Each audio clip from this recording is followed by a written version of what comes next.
चालाक बीवी। श्याम और राधा रायगढ़ गांव में रहते हैं। वैसे तो उनके अपने घर में ही 2 वक्त का खाना पूरा नहीं पड़ता, लेकिन फिर भी श्याम हर रोज किसी न किसी नए मेहमान को दोपहर के खाने पर घर ले आता है। एक दिन राधा कहती है, ये क्या है जी, जब आपको पता है कि हमारे पास अपना पेट भरने तक का खाना पूरा नहीं होता, फिर क्यों रोज किसी न किसी नए मेहमान को घर लेकर आ जाते हो? ऐसे तो जिंदगी जीना मुश्किल हो जाएगा। मेहमानों को खिलाना पुण्य का काम होता है, इससे भगवान खुश होते हैं। तुम क्यों उसके बीच में आकर पाप की भागीदारी बन रही हो? दोबारा मेरे सामने ऐसी बात मत करना, समझी? इसी तरह राधा बहुत बार श्याम को समझाने की कोशिश करती है, पर वो हर बार एक ही बात बोलकर उसे चुप करा देता है। इन्हें समझाना तो बेकार है, मुझे ही कोई ऐसी तरकीब सोचनी होगी जिससे मेहमान अपने आप ही यहां आना बंद कर दे। राधा तरकीब सोचने में लग जाती है और इसी तरह कुछ दिन बीत जाते हैं। एक सुबह श्याम बिना कुछ बताए जल्दी घर से निकल जाता है और राधा अपने काम में लग जाती है। कुछ घंटों बाद श्याम अपने एक दोस्त के साथ घर वापस आता है। सुनो राधा, आज दोपहर के लिए 3 मेहमानों का खाना बनाकर रखना, और याद रखना उनकी खातिर में कोई कमी ना हो। श्याम की बात पर राधा हैरानी से उसकी तरफ देखने लगती है, लेकिन दोस्त के साथ होने की वजह से कुछ बोल नहीं पाती। घर में तो ठीक तरह से 2 लोगों के खाने लायक तक दाल चावल नहीं है और इन्हें मेहमान बुलाने हैं। बस अपना अपना बोलते हैं, दूसरे की तो कभी सुननी ही नहीं है। क्या करूं मैं? राधा क्या करूं क्या नहीं की उलझन में फंसी ही होती है कि उसके दिमाग में एक तरकीब आती है, जिस पर वो श्याम और उसके दोस्त के घर से बाहर जाते ही रसोई में से सिलबट्टा निकाल कर लाती है। अब मुझे मेरे ये साथी ही इस मुश्किल से बाहर निकालेंगे। राधा सिलबट्टे पर रोली, चावल और हल्दी डालकर उसे मेहमानों के बैठने की जगह पर ले जाकर रख देती है। कुछ ही देर में वो तीनों मेहमान भी घर पहुंच जाते हैं। आइए जी, पधारिए, हमें आपका ही इंतजार था। जी शुक्रिया। श्याम भाई कहाँ हैं? वो ना बस आते ही होंगे, तब तक आप बैठिए ना। जैसे ही वो तीनों अपनी जगह पर बैठते हैं तो सामने पूजा किए सिलबट्टे को रखा देख असमंजस में पड़ जाते हैं। और बहन, ये सिलबट्टे की पूजा कर इसे यहाँ क्यों रखा है? क्या ये आपके यहाँ का कोई रिवाज है? अरे नहीं नहीं, वो तो मेरे पति की मन्नत है, इसलिए पूजा की है। हैं? सिलबट्टे पर कैसी मन्नत?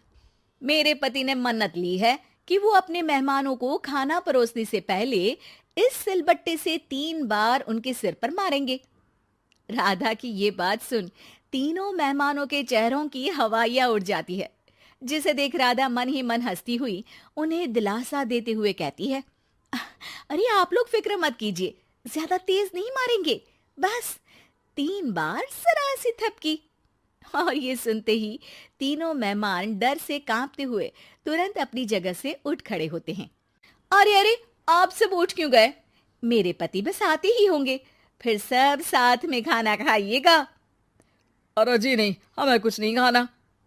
ये कहकर तीनों मेहमान बिना एक पल की और देरी किए घर से बाहर भाग जाते हैं, जिन्हें जाते हुए घर के अंदर आता श्याम देख लेता है। अरे वाह राधा, उन तीनों मेहमानों ने तो बड़ी जल्दी खाना खा लिया। नहीं ना, बिना खाए ही चले गए। अरे वो क्यों? क्योंकि वो खाने से पहले मुझसे ये सिलबट्टा मांग रहे थे, तो मैंने बोल दिया कि मेरी माँ ने दिया है, मैं नहीं दे सकती। बस फिर वैसे ही चले गए।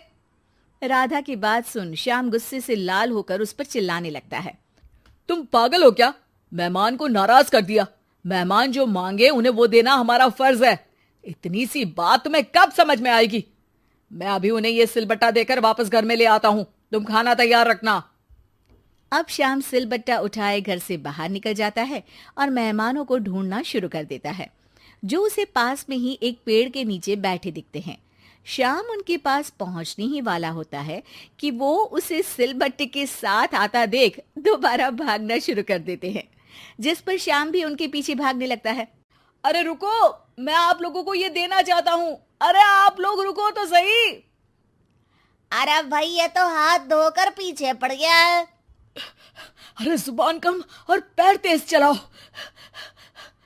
वो तीनों पिटाई के डर से और ज्यादा तेज भागने लगते हैं।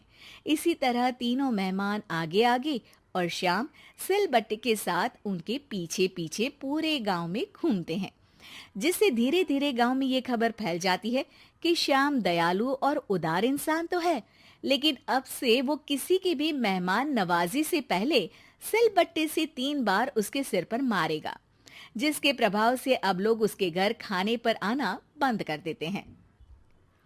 मैं तो उन्हें सिलबट्टा देने जा रहा था और लोगों को लगा कि मैं मार रहा हूं। कितना बड़ा बेवकूफ हूं। अब मेरी ही वजह से कोई यहां खाने पर आने के लिए तैयार नहीं है। इस तरह राधा अपनी होशियारी और सिलबट्टे की मदद से श्याम के मेहमानों वाली आदत से छुटकारा भी पा लेती है और घर की शांति भी भंग नहीं होती। जरूरी नहीं कि हर जंग हथियार से ही लड़ी जाए।